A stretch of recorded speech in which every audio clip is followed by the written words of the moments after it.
தமிழகத்தில் கொரோனா பாதிப்பு மற்றும் முன்னெச்சரிக்கை நடவடிக்கைகள் குறித்து ராஜீவ்காந்தி பொது மருத்துவமனையின் முதல்வர் தேரணி ராஜனுடன் செய்தியாளர் மாயாவதி நடத்திய நேர்காணலை தற்போது பார்க்கலாம்.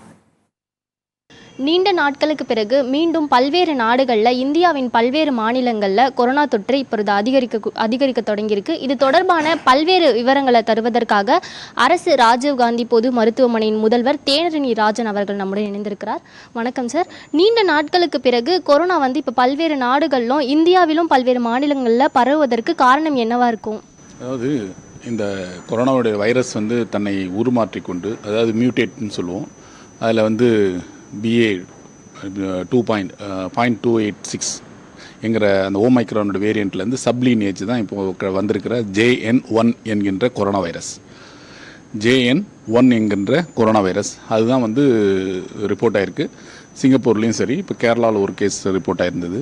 இது தன்னுடைய வீரியத்தன்மையை குறைத்து கொண்டோ அல்லது தன்னுடைய வீரியத்தை மாற்றிக்கொண்டோ மீண்டும் மீண்டும் வருவது என்பது தவிர்க்க இயலாது. எப்படி நமக்கு ஸ்வைன் ஃப்ளூ முதல்ல வருகின்ற பொழுது அது மிகப்பெரிய தாக்கத்தை ஏற்படுத்தி இப்போ சர்வசாதாரணமாக H1N1 அங்குன்றும் இங்குன்றுமாக வந்து கொண்டு தான் இருக்கும்.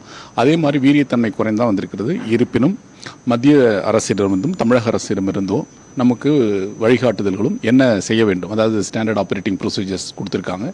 குறிப்பாக கர்ப்பிணி தாய்மார்கள், வயது மூத்தவர்கள், அதாவது நோய் எதிர்ப்பாற்றல் குறைவாக இருப்பவர்களுக்கு முகக்கவசத்தை அணிவதை நாம் உறுதி செய்ய வேண்டும். அதே நேரத்தில் சர்வைலன்ஸ் அண்ட் ஸ்க்ரீனிங்கை யாருக்கு பண்ணணுமோ அவர்களுக்கு கட்டாயம் நம்ம RT-PCR டெஸ்ட் இங்கேயும் நம்ம பண்ணிக்கிட்டு தான் இருக்கோம். அதாவது இன்றைய தினத்தில் பார்த்திங்கன்னா ஒரு கேஸ் பாசிட்டிவாக இருக்குது கோவிடில். அதே மாதிரி H3N2 H1N1 என்கின்ற வைரஸும் ஒன்று பாசிட்டிவாக இருக்கிறது.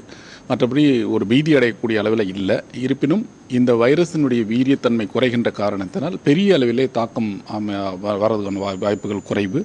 குறிப்பாக நான் என்ன சொல்ல வரேன்னா, முன்னாடி நம்ம செகண்ட் வேவ்ல பார்த்த மாதிரி லங் கொரோனா சேச்சுரேஷன் ஃபால் ஆகி அது மாதிரி போகிறதுக்கான வாய்ப்புகள் மிக மிக குறைவு. ஏன்னா நமக்கு சமுதாயத்திலே ஹர்டு இம்யூனிட்டி என்று சொல்லக்கூடிய அந்த தடுப்பூசியினால் எடுக்கப்பட்ட அந்த வீரியத்தன்மை நம்ம அது உடலில் இருக்கின்ற எதிர்ப்பாற்றலின் காரணமாக அந்த வைரஸை எதிர்க்கின்ற அளவிற்கு சமுதாயத்திலே எதிர்ப்பாற்றல் இருக்கிறது என்பது ஒரு நல்ல ஒரு செய்தி. இருப்பினும் நாம் பாதுகாப்பாக இருக்க வேண்டியது அவசியம்.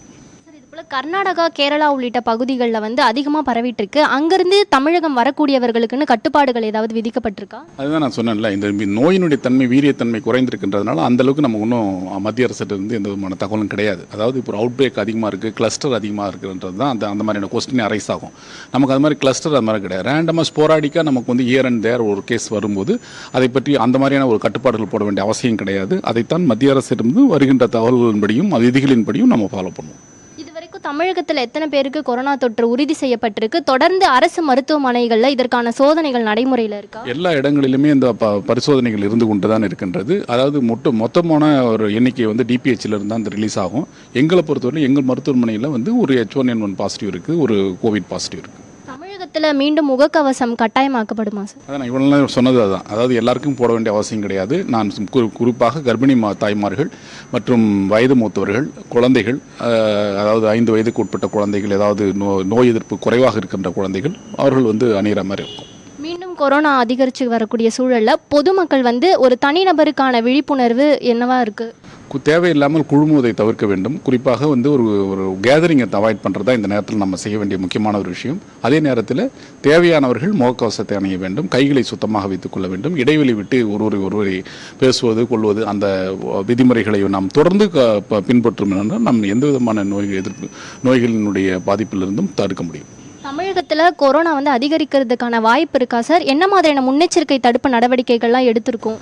அதாவது தடுப்பு நடவடிக்கைகள்ன்றது கிடையாது. தடுப்பு நடவடிக்கைகள் இந்த மாதிரியான இவங்களுக்கெல்லாம் கைட்லைன்ஸ் கொடுத்துருக்காங்க.